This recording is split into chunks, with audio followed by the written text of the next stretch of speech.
This video is about how to smooth PLA 3D prints. So first step we will do is filling the resolution lines with vinyl spackling. This is what I use. You could get it at Menards or Home Depot. Here are some objects I printed. This one is from a video game called Spackling 2. This is a broom that I printed from a Stratasys 3D printer. The gaps on this one are obvious. The last one is a Pikachu, which is a NURBS model. NURBS stands for Non-Uniform Rational Basis Spine. When it transferred to an STL printable file, it have many facets on the surface, so hopefully the spackling will run them all out. You also need a brush, disposable gloves, and a container. A stick for mixing will be helpful too. I have already mixed water and the vinyl spackling together. Right now it looks a little too thin for me, so I will add more to thicken. Make sure you mix it really well so when you apply it on the surface it will be even. You could use any brand you would like, but it has to be vinyl spackling.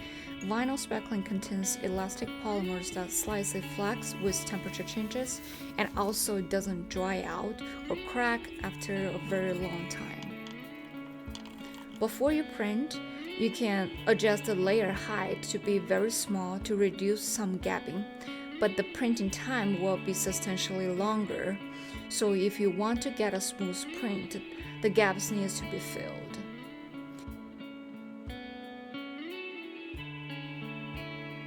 I have tried just using sandpaper, but it didn't work really well.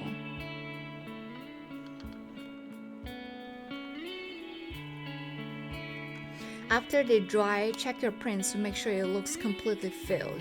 If not, you need to add another layer. This too looks not completely filled, so I'm coating them another layer.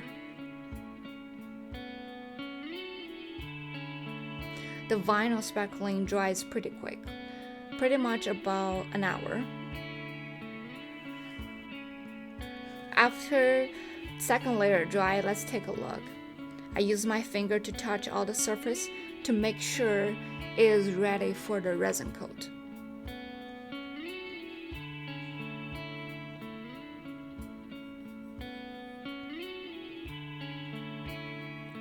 So the next step is apply the XTC-3D epoxy on the prints.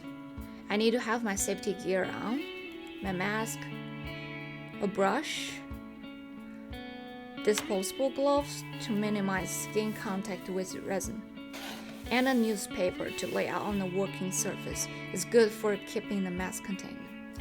Now let's mix the epoxy. The ratio is 2:1. So mix 2 parts A with 1 part B. Mix it really well for about 1 minute with a stick. This epoxy box came with a marine cup, which is super helpful. When you apply it on the surface, it needs to be even and as thin as you can get it. It gives it a glossy finish on the 3D prints. The XTC-3D dries to a hard, sandable, and printable surfaces.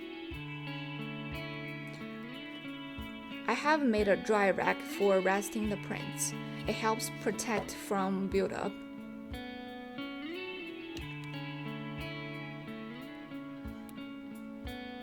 Dress with proper safety attire, but also protecting the working surface too. When it gets on the clothes or table, it is hard to clean it out. The last step is sanding. I have a variety of grades of sandpaper prepared, and also a sanding stick. This is for small detail parts.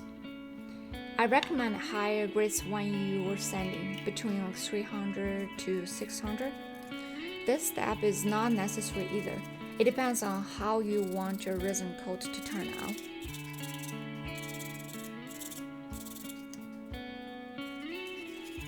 After this, you could spray color on top of your print.